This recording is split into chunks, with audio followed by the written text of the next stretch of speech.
Hundreds of Israelis, including Holocaust survivors, gathered in the northern Israeli city of Haifa on Tuesday to mark International Holocaust Remembrance Day. This year, it commemorated the 70th anniversary of the liberation of one of the most notorious concentration camps. CBN Middle East Bureau Chief Chris Mitchell has that story. 80,277. That's the number Nazis tattooed on 95-year-old Shoshana Comer's arm at Auschwitz decades ago. I had typhus and was on my feet the whole time. I had a lung infection and a fever. I went to work because I didn't want to die by gas. I said, what will be, will be.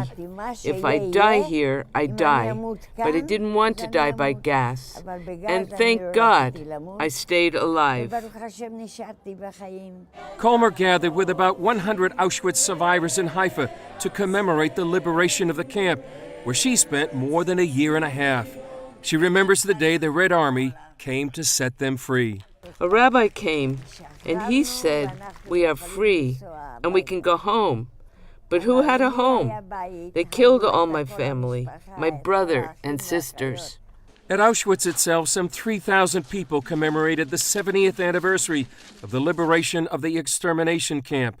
The Nazis murdered about 1 million Jews in Auschwitz-Birkenau, along with 100,000 other prisoners of war. As time goes on, there are fewer and fewer survivors. This may be the last big anniversary many of them will commemorate. They want to make sure that the horrors of the Holocaust will be remembered even after they're gone.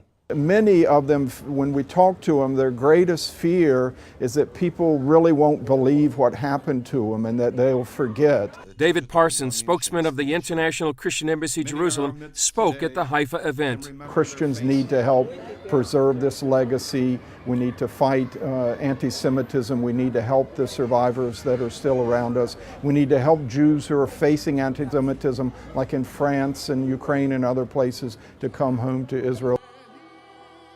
Chris Mitchell, CBN News.